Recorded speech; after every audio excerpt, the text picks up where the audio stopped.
This is the part where you say you look different. is the embrace Dave Hickman and Ellen Suey had been waiting almost a lifetime to share. You've been waiting for this one 58 years, huh? It was a happy cheers, as I tell my grandkids. Very nice to meet the person who, he saved me, he really did. This is a miracle. To understand how Dave and Ellen got to that incredible reunion, we had to come to Boston, Indiana, just south of Richmond here in Wayne County, and to a hunting trip Dave and his grandfather were on 59 years ago this fall here in these woods. Dave will never forget the exact moment this was all set into motion. September 22nd, 1955, 6 p.m. And I kept hearing an odd sound. And I said, I've got to find out what it is. Dave walked along a fence line and found baby Ellen in the woods. She was wrapped in a towel. She was soaking wet. Her lips were blue. She was bleeding on the left side. And she was cold. I'd been there 12 to 24 hours. It had rained.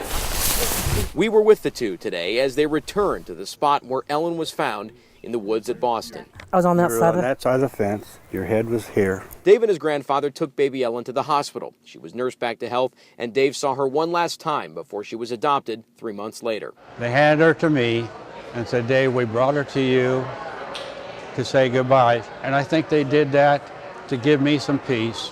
They lost touch and spent decades looking for each other.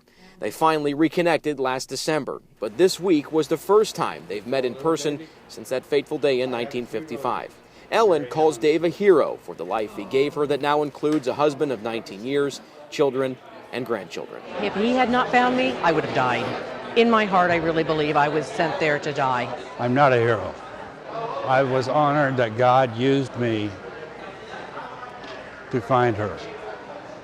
There is no greater honor, something like that. Dave Hickman didn't save her. God saved her. At first there was cheers, but I mean, over the years I've learned to accept that this was just all meant to be. This was a terrible beginning, a tragic beginning.